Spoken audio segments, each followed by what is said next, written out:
In the following lines we will see several tips about the role that forgiveness should have after an infidelity and how to apologize after an event of this type. 1. Assume that you do not have to forgive. The person who has suffered infidelity has the right not to accept the apology and to terminate the relationship without further explanation. If this is the case, it is totally inappropriate and harmful to blame, because nobody is obliged to give second chances. It is necessary to undertake the task of apologizing with this in mind, and that at the first sign that the other person wants to be alone and does not want to talk to someone who has been unfaithful, his decision must be respected. 2. Ask about their own needs. Before apologizing, we must consider if infidelity is not in fact the symptom that you do not want to be in that relationship. Asking yourself this question can be hard, but it is necessary to avoid wasting time and frustrating the other person and yourself. 3. Have the initial talk. This talk should take place in a quiet place and in which there is intimacy, and its tone should be serious, so that honesty is allowed and double meanings are avoided. Of course, you must avoid having it remotely, either by text message or phone call. Something so important deserves to be seen face to face. In this way, the implication will be much greater. 4. Assume responsibility. The only person responsible for infidelity is who commits it.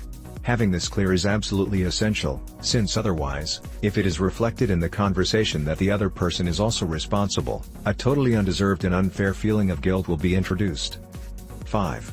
More actions and fewer words. Infidelity is a betrayal of a person's trust.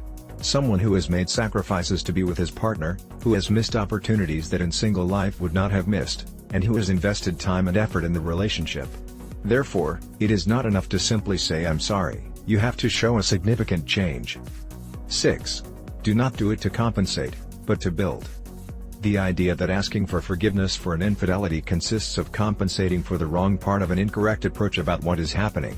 If this were so, once it is considered that past infidelity has been compensated, everything should return to what it was before, including deceptions. The idea to follow is another, to qualitatively transform the relationship to make it based on honesty and trust. In this way, the need to seek the forgiveness of the other person is transformed into something useful and meaningful. 7. Open and be transparent. The whole process of asking for forgiveness for an infidelity is to be vulnerable and show confidence, making the other person have reasons to have more confidence in those who have cheated on them before.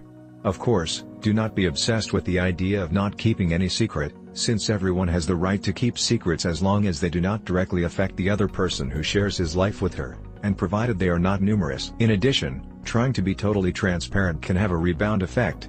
Being something virtually impossible, gives an excuse to seek exceptions to this rule, knowing that it is absurd not to have secrets.